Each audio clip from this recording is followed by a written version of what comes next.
L'histoire raconte que les premiers navigateurs qui débarquèrent à Madagascar, il y a peut-être moins de 2000 ans, étaient partis des rivages d'Indonésie ou d'Afrique orientale.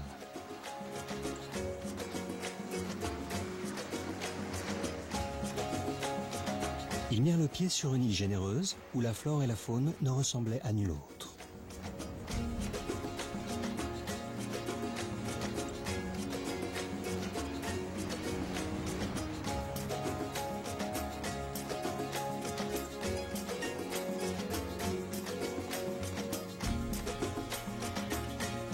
Certains l'appellent l'île continent en raison de sa superficie, d'autres l'île rouge à cause de la couleur de sa terre.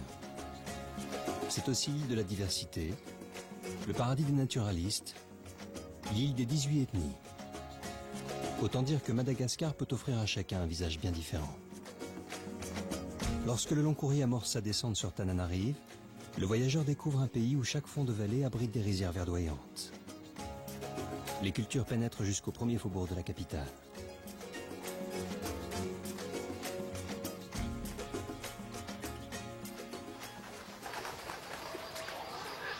Au cœur de Tananarive, la réserve de Tsaratshot, c'est un site d'observation privilégié de la vie faune malgache.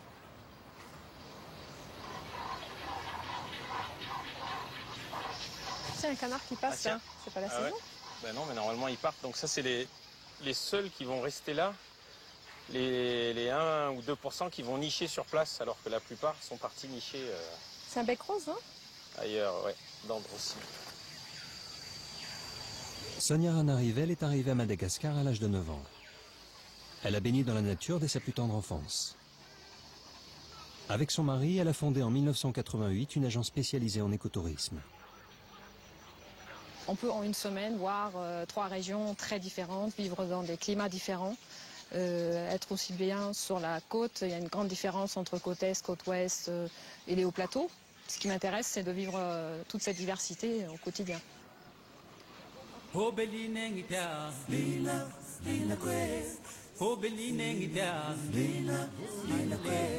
En quittant la capitale en direction du nord, on traverse les hauts plateaux. C'est le grenier à céréales de la Grande Île. La vie champêtre est restée traditionnelle. Le tracteur n'a pas remplacé le zébu.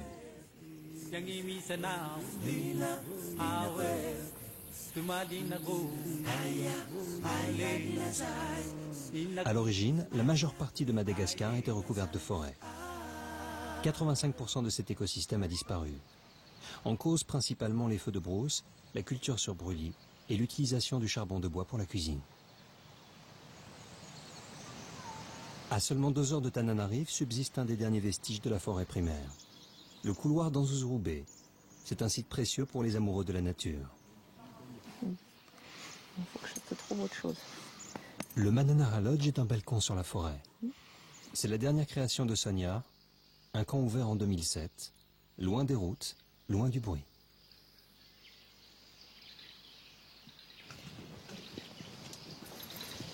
Ce reste de forêt est quand même un vestige énorme, très précieux, parce que sur une surface de 60 000 hectares, nous avons encore de la forêt primaire authentique, qui donc a été classée récemment, c'est un des derniers parcs naturels, qui a été classé en décembre 2007. Et notre propriété privée ici est couverte de 2 tiers par ce parc. Donc on a accepté de jouer le jeu et les 2 tiers de la propriété privée sont classés également. Les guides locaux recrutés par Sonia dans les villages environnants lisent un livre ouvert dans la forêt. Ils accompagnent régulièrement des scientifiques ou des touristes passionnés de nature. Les arbres, les plantes et les animaux n'ont pas de secret pour Tine et Jean-Louis.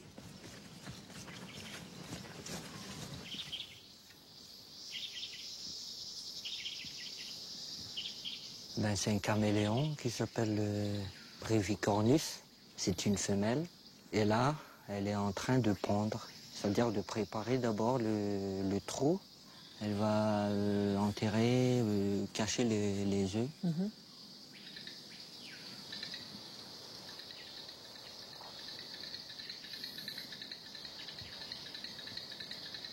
Les caméléons pourraient bien être le symbole de l'endémisme à Madagascar. Plus de 60 espèces sur les 80 recensées dans le monde sont présentes sur la Grande Île.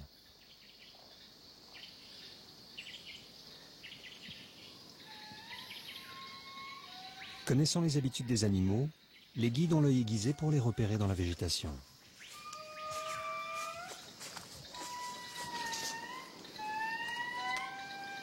Très farouche, l'Indri ou Babakout, le plus grand des lémuriens, est la vedette incontestée de cette forêt.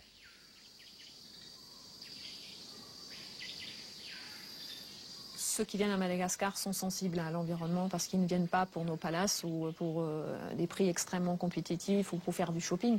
Ils viennent parce qu'ils ont entendu parler de notre biodiversité. Et ils viennent aussi parce qu'ils ont été sensibilisés sur les menaces de cette biodiversité.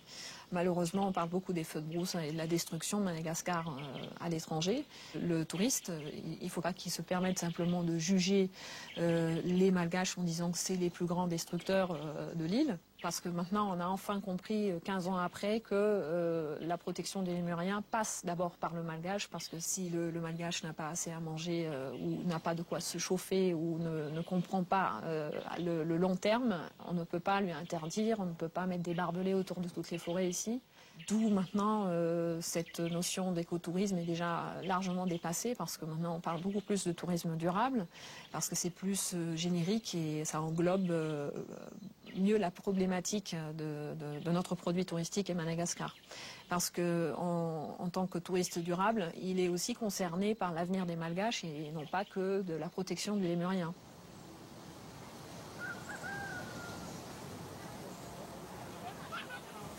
Ben, ici, c'est le village qui s'appelle Mangarift. Tout petit, oui. Mangarift, ça veut dire rift, c'est le vent. Mang, c'est bleu. Ah, le vent bleu. Le vent bleu, c'est-à-dire le vent propre. Les gens, ils font l'élevage et puis la culture du riz. Manaon. Manaon.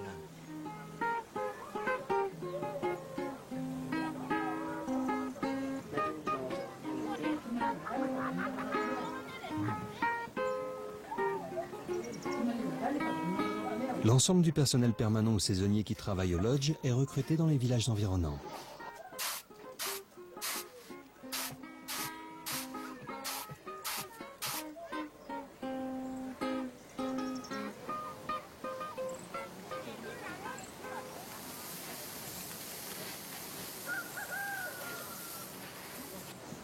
Les paysans fournissent la majorité des denrées alimentaires, fruits, légumes et viande de zébu.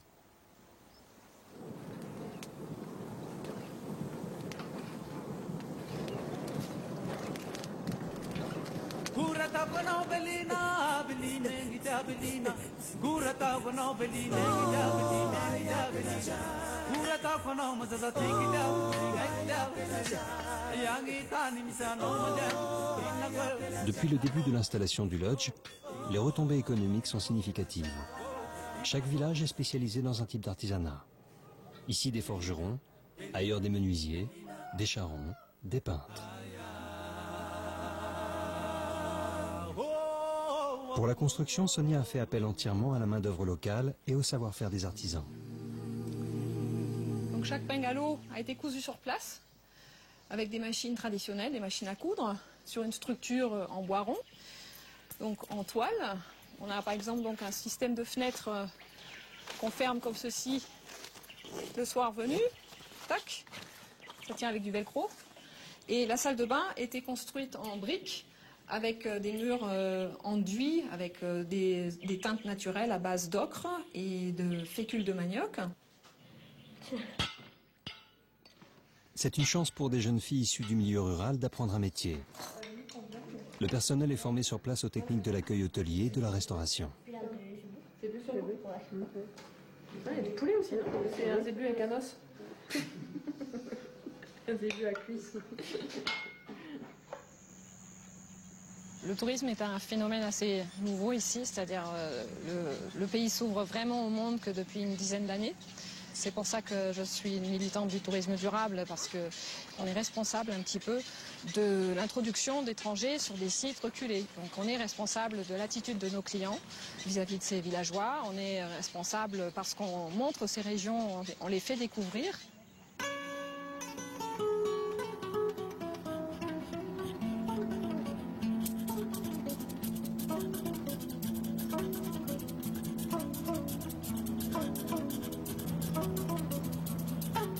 Au cœur de Madagascar se dresse le parc national de l'Ichal.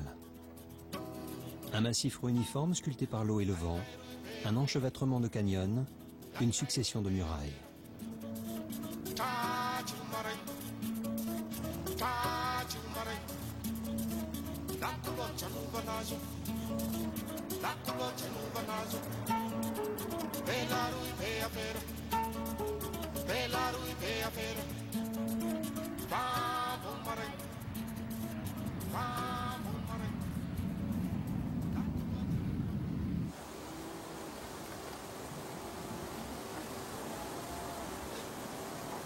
L'histoire de cette oasis surgit dans cet univers rude et inhospitalier a commencé en 1993.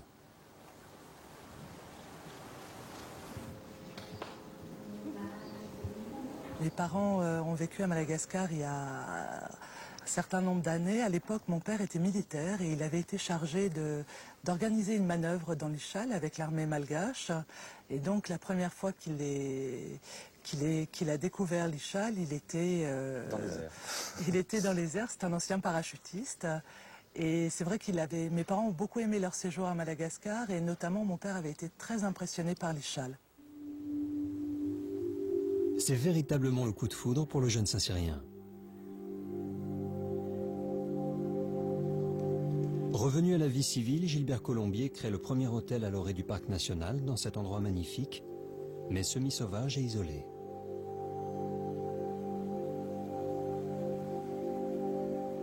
Un vrai défi. Les Malgaches ne connaissaient pas le travail de la pierre. En effet, leurs maisons sont en briques et en pisé. Gilbert Colombier forme des équipes d'artisans pour construire une structure qui s'intègre au mieux dans cet environnement minéral et préservé.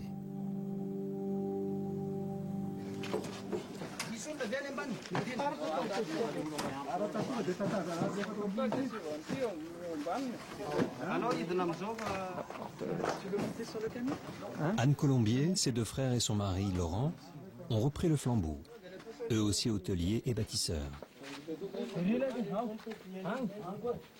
On emploie un peu plus de 200 personnes. Il y a 130 personnes qui s'occupent des 2 hôtels et 80 environ qui s'occupent des chantiers. On fait la construction aussi nous-mêmes, donc on a 2 équipes, à la fois une équipe de chantier, une équipe qui travaille à l'hôtel.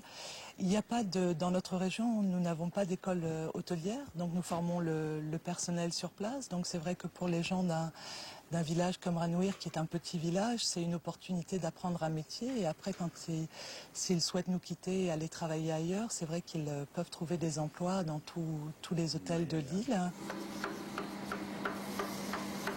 L'hôtel dispose d'un atelier de menuiserie et fabrique lui-même ses meubles sous le regard attentif d'un ancien compagnon du Tour de France.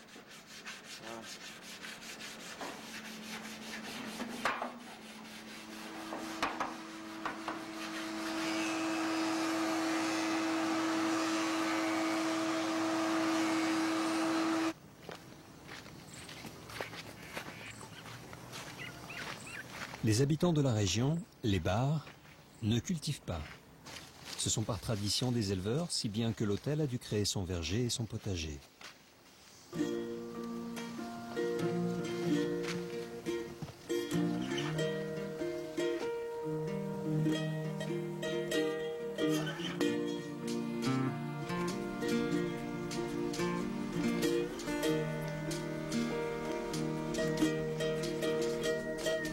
Canyons étroits pour la randonnée ou grands espaces pour la chevauchée, le massif de l'Ichal évoque réellement un décor de western.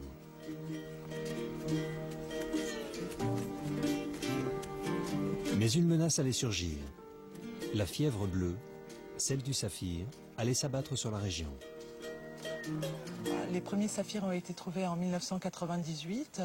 Ça s'est vraiment apparenté à la ruée vers l'or, c'est-à-dire qu'un petit village à l'origine où vivaient une vingtaine de personnes, en quelques semaines, des taxis-brousses entiers, alors ce n'était pas des diligences mais des taxis-brousses, sont arrivés pleins de mineurs qui venaient s'installer comme ça dans la région. Donc c'est vrai que nous, on est une région à vocation touristique, on est tourné vers un parc national qui est une aire protégée. Et on a été assez effrayés de voir toutes ces personnes arriver dans la région comme ça très soudainement. Et c'est vrai qu'ils cherchent des saphirs juste à côté du parc national. La région s'est transformée en un immense gruyère. Il a fallu déblayer des tonnes de terre ocre avant d'atteindre le gisement situé dans l'ancien lit de la rivière à 30 mètres sous le niveau du sol.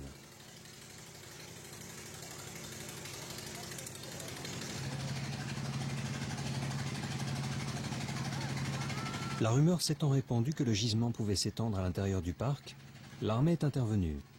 De plus, un sentiment d'insécurité latent dû à quelques règlements de compte sanglants entre trafiquants allait effrayer les touristes. Marc Noveras négocie des pierres précieuses. Au début, on achetait des pierres sur des nattes en paille avec de l'argent plein les sacs de sport et une insécurité complète dans des 4x4 et tout ça. Ensuite, on a construit des maisons en bois et finalement des maisons en briques. Aujourd'hui, La Caque est devenue une grande ville. C'est plus le western, le Far West qu'on a connu au début, évidemment.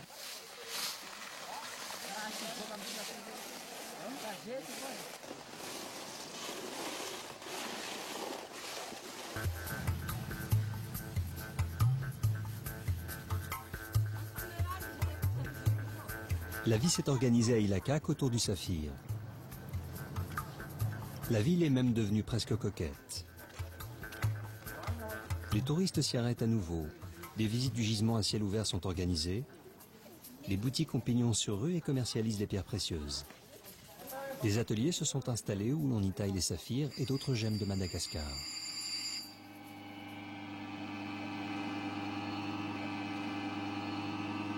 Les pierres d'Ilakak sont de bonne qualité. Reconnues dans le monde, elles s'exportent et s'exposent dans les vitrines des plus grands joailliers.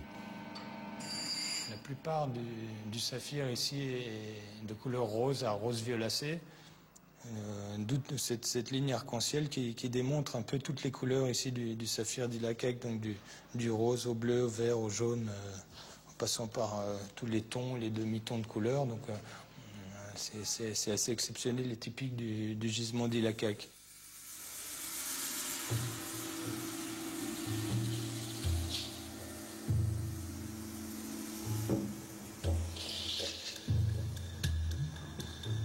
Finalement, on a trouvé un certain équilibre. L'activité minière est restée cantonnée autour du village d'Ilakak et le parc a retrouvé sa majestueuse sérénité.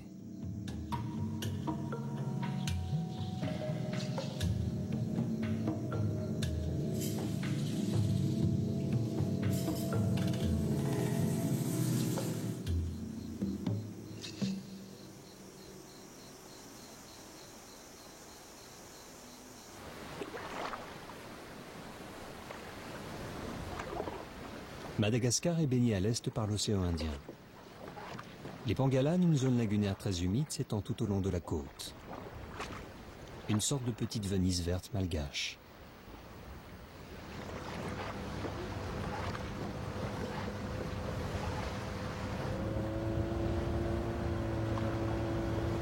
Vivi Razak était déjà guide de tourisme, mais sa rencontre avec Sonia a été décisive.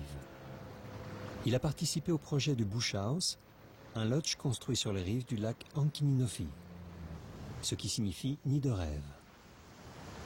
Maintenant, Vivi gère le lodge avec une équipe de 9 personnes. Ah, tu as pêché un gros poisson, Simon.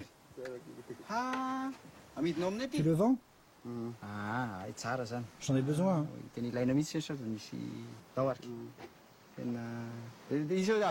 Tu l'as eu au filet ou à la ligne? Je suis venu ici en 1989 déjà, donc il y a 19 ans. Et j'ai presque tout fait avec Madame Sonia depuis le début, quoi. La construction, l'embellissement de l'hôtel, l'achat des bateaux et tout le reste. Et je suis resté jusqu'à maintenant.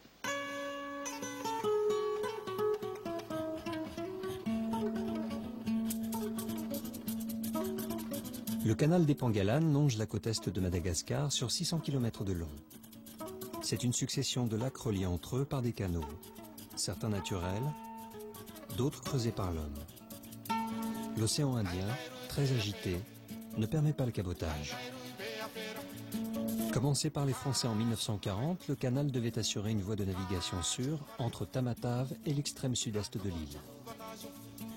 Depuis, il s'est partiellement ensablé.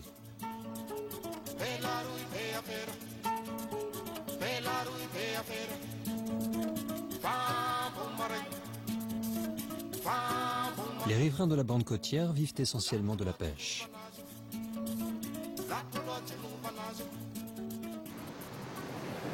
Quand la force de l'océan l'autorise, les pêcheurs de l'ethnie Betsi-Misarak affrontent les rouleaux dans leur minuscule pirogue.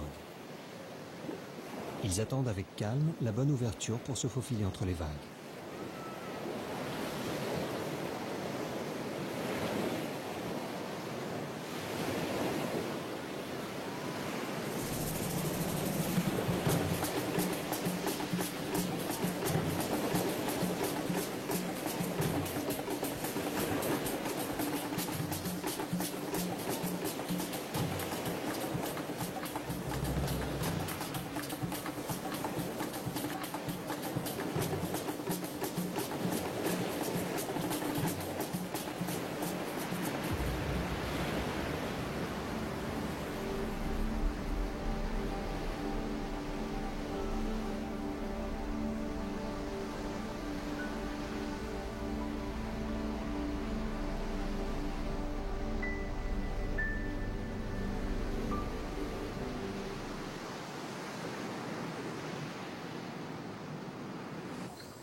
Côté canal, la vie est nettement plus paisible. L'eau est un pur miroir à peine brisé par le sillage des pirogues. C'est un long canal tranquille.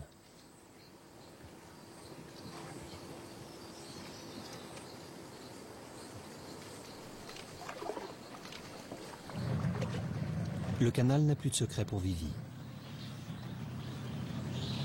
Tout ce qu'on voit ici, on les appelle vir en malgache, ou bien oreille d'éléphant en français. C'est donc une plante qu'on peut utiliser en période de disette. Par exemple, donc il y a des graines pour manger avec du riz. Et quelquefois, on peut trouver des crocodiles ici. Hein. Il faut faire attention. La voie navigable a perdu sa fonction commerciale. Les gros chalands ne l'utilisent plus, mais elle reste une artère vivante reliant les villages.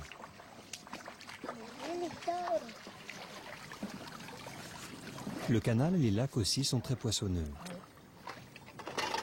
Les femmes pêchent au filet de petits alevins très riches en protéines qui, une fois séchés, entrent dans la composition des sauces.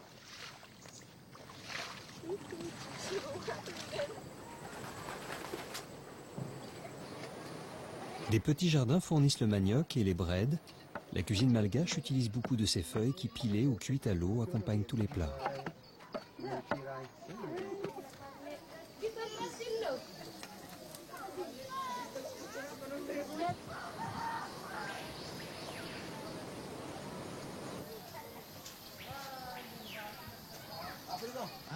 Bonjour, comment ça va? Tu vas bien? Ça fait longtemps que je t'ai pas vu. Le village d'Ampaontan. C'est là que Vivi a recruté tout son personnel. Une nouvelle maîtresse d'école vient de prendre son poste. Vivi vient faire sa connaissance. Bonjour madame le professeur, comment allez-vous? Je vais bien. Quoi de neuf? Tout va bien. Nous avons participé au financement de l'école avec le concours de l'ambassade de l'Allemagne. Nous avons fait le transport des matériaux et aussi nous avons fourni les bancs et les tableaux. Ce sont les touristes qui ont aussi participé à l'école parce que ce sont eux qui donnent des livres, des cahiers, aussi des stylos. Et ça c'est une bonne chose, quoi.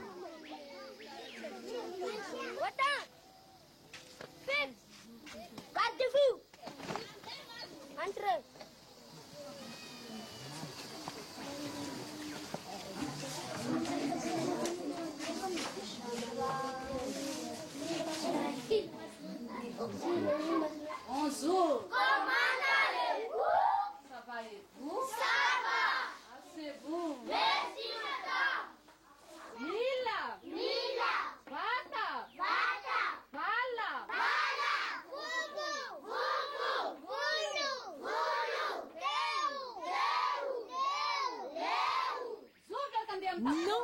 Non, non. Un par un au tableau.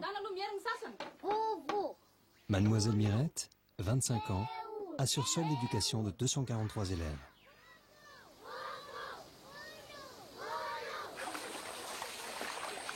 Après l'école, avant le repas du soir, toutes les petites filles du village se retrouvent autour du point d'eau pour une vaisselle n'utilisant que des produits biodégradables.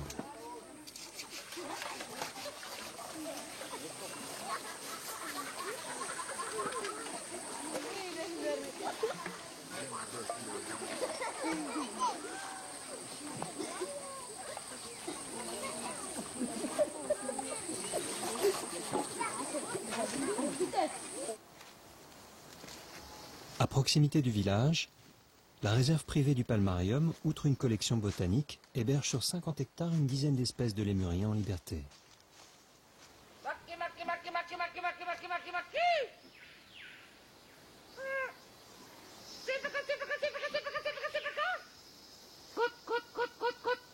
Le gardien, Monsieur Roméo, vocalise habilement et imite à s'y méprendre le cri des lémuriens pour les attirer.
Sur la côte ouest de Madagascar, le long du canal du Mozambique, un cordon de sable blanc borde un lagon d'émeraude sur plus de 100 km.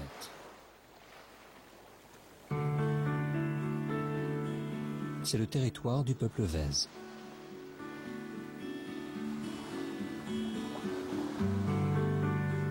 Une destination nouvelle dans un site pour les amoureux de plages désertes et d'eau cristalline.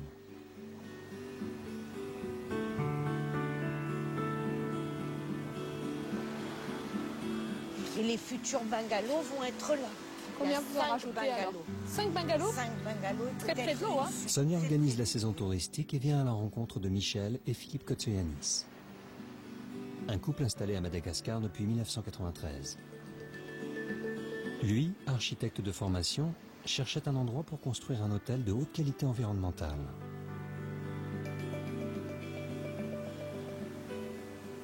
Quand j'ai découvert cet endroit-là, je me suis arrêté ici, je ne suis pas allé plus loin parce que c'était largement ce que je cherchais. C'était même au-delà de ce que j'avais imaginé. Je ne pensais pas du tout...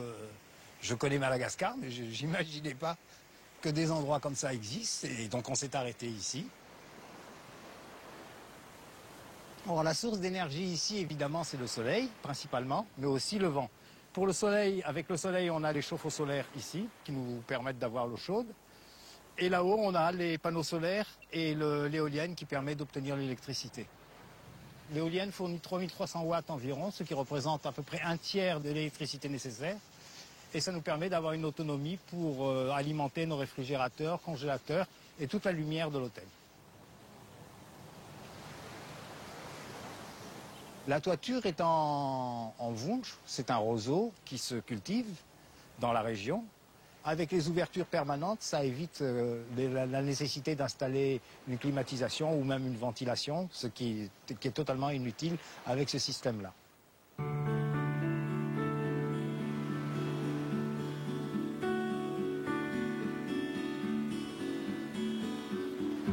Les activités touristiques sont principalement tournées vers la mer.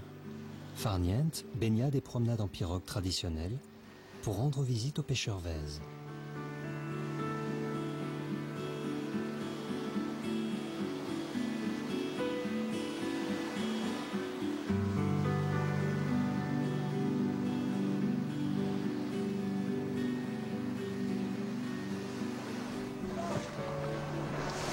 Vèze signifie celui qui manie la pagaie. Les Vèzes tirent toutes leurs ressources de la mer. Ils pêchent au large en suivant les bancs de poissons ou dans le lagon à bord de pirogues traditionnelles à balancier. Leur technique, encercler une zone de pêche pour y concentrer le poisson convoité.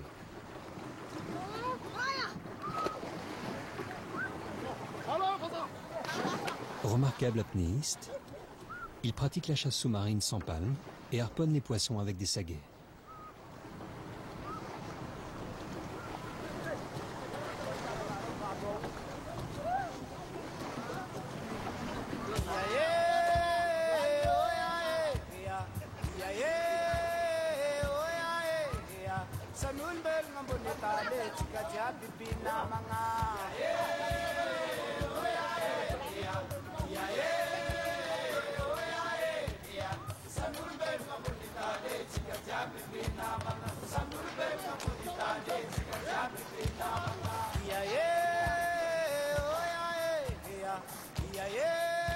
La pêche reste artisanale, si bien que la faune sous-marine est particulièrement riche.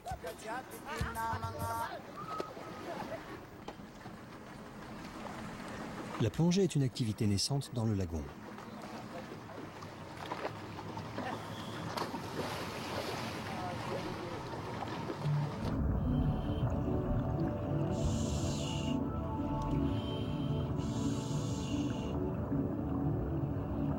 Fred Lucas dirige les plongées avec le souci de respecter le milieu sous-marin. Donc là, c'est des images, vous avez filmé à quelle profondeur? À une vingtaine de mètres. C'est sur l'ancien récif en fait. L'eau est très claire, c'est chouette. Oui, l'eau est très claire dans cet endroit, dans cette zone sur la côte ouest, du fait qu'il n'y a aucune pollution.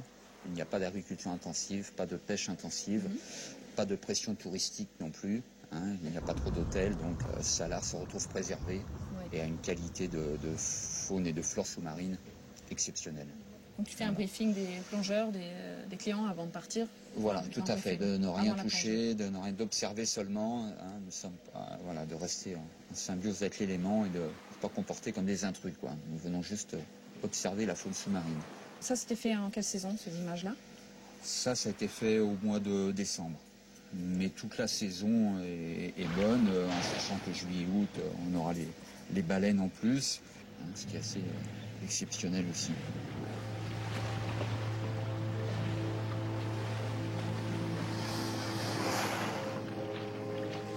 Les baleines à bosse remontent de l'Antarctique le long des côtes du canal du Mozambique pour venir se reproduire dans les eaux malgaches.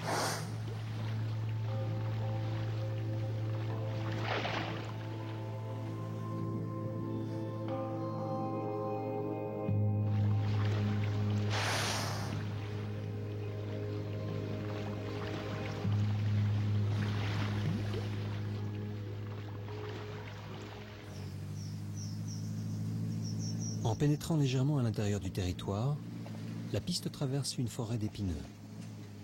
Philippe entraîne Sonia à la découverte d'une curiosité botanique. C'est vrai, c'est les baobabs classiques, ce qu'on rencontre le plus fréquemment. Ceux qu'on va voir tout à l'heure, ils sont vraiment spectaculaires. Et regarde, ils sont déjà grands, c'est plein de feuilles.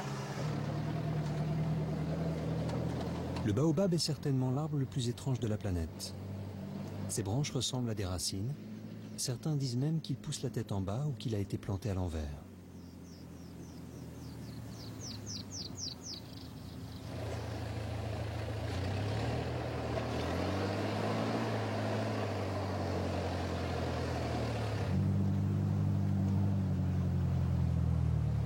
Madagascar est de toute évidence la patrie du baobab.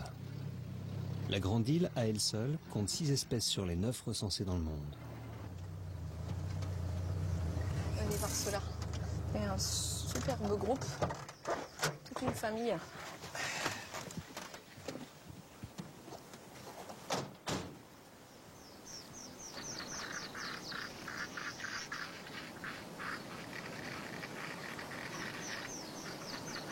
Ils sont tous un peu tassés, mais très larges. Très large à la base. Ah oui, ils sont énormes. Tu as vu la taille de la base, là? Tu penses qu'ils ont quel âge, là, ceux-là? Ouh là, alors je serais incapable de te dire l'âge de ce... Plusieurs centaines d'années. De ce baobab. Plusieurs centaines d'années, ça c'est sûr. Et c'est des marches, là, pour monter? Des vieilles marches, hein, Ouais, on dirait, des des marches cicatrisées. ouais. Ouais. Donc, qu'est-ce qu'ils vont chercher là-haut? Bon, alors, il y a des fruits, il y a des fruits, effectivement, mais ces fruits-là, ils ne sont pas très très bons à manger. Ils sont nutritifs, mais ils sont pas, ça n'a pas un très bon goût. Bon, en tout cas, ça a l'air d'être quand même efficace. Tu vas y aller? Non, non, je vais pas y aller, mais toi, tu essayes? Bon, ok. Allez, vas-y. Alors, pieds nus, hein, parce que là... Attends, tu es plus jeune que moi. Oh là, tellement. Voilà. Bon. Ah, ils sont cassants, hein? Bah, celui-là, déjà, est cassé, tu vois. Et si je tombe? Oh.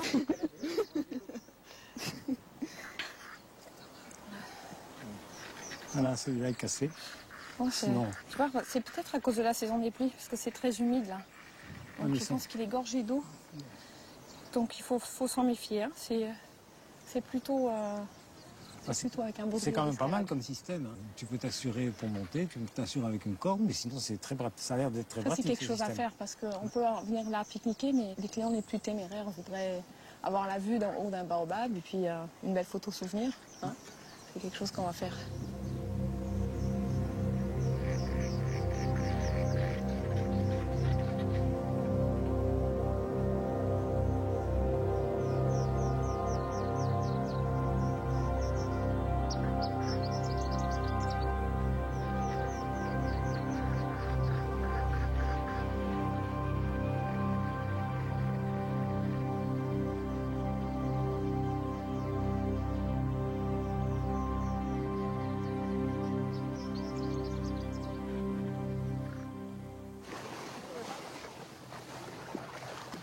Le soleil va bientôt décliner sur l'horizon. La pêche se termine. Profitant du vent arrière, les pêcheurs sortent la voile pour rentrer au village.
Tout le village se retrouve sur la plage pour le retour des pirogues. Les femmes viennent chercher le repas du soir. Le reste du poisson sera collecté et revendu au village de l'intérieur.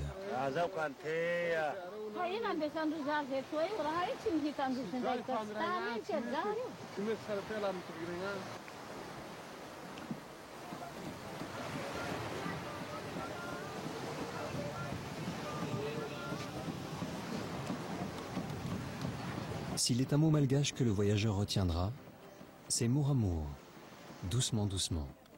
L'art de vivre malgache tout en douceur et gentillesse, sans oublier une agréable nonchalance.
Il a fallu au fait des catastrophes naturelles pour que l'homme, peu à peu, prenne conscience du rôle protecteur au fait, des forêts. Protéger la nature et sa faune en réintroduisant un grand prédateur, le lynx boréal.